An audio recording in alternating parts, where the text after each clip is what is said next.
Social media లేకపోతే గనక మనకున్నటువంటి కొత్త టెక్నాలజీని తప్పుడు పనులకి వాడకూడదు. వ్యక్తిగత జీవితాల్లోకి దూరకూడదు.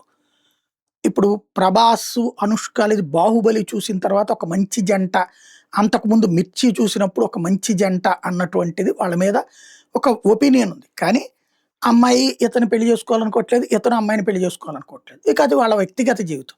ఇప్పుడు 'సుడిగాలి సుధీర్', 'రష్మి' పెళ్లి చేసుకోవాలని చాలామంది అనుకుంటారు. కానీ వాళ్ళకి ఆ ఫీలింగ్ లేనప్పుడు మనం ఎందుకు చేయాలా? మనం బయట చేసేయడం కరెక్టేనా?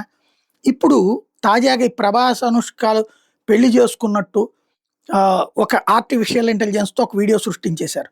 దాంట్లో వీడియో క్రియేట్ చేసి అందులో ఎన్టీఆర్‌ను, రామ్ చరణ్ ఏమో వంటలు చేస్తున్నట్టు, రవితేజ బన్నీనేమో అల్లు అర్జున్ ఏమో డాన్సులు చేస్తున్నట్టు, నాగార్జున నానినేమో సన్నాయిలు నొక్కుతున్నట్టు, బాలయ్య డోలు కొడుతుంటే చిరంజీవి పవన్ భోజనం చేస్తున్నట్టు ఎడిట్ చేశారు. ఇది చూడ్డానికి బాగుంది. సోషల్ మీడియాలో, ఫేస్‌బుక్‌లో చాలా చోట్ల వైరల్ అవుతోంది. బానే ఉంది. కానీ ఒక్కసారి ఇలాగ వేరే వాళ్ళ వ్యక్తిగత జీవితంలో ఇప్పుడు అమ్మాయికి ఇబ్బందేనా? అతనికి ఇబ్బందేనా? వీళ్ళందరిని అంత చీఫ్‌గా చూపెట్టడం ఏంటి హీరోలందరిని? ఆ చేసినటువంటోడు మంచి ఉద్దేశ్యంతోనే చేసుండొచ్చు. సరదాగానే చేసుండొచ్చును. కానీ వ్యక్తిగత జీవితంలో ఏలు పెడుతున్నామన్నటువంటిది గుర్తుపెట్టుకోవాల్సింది.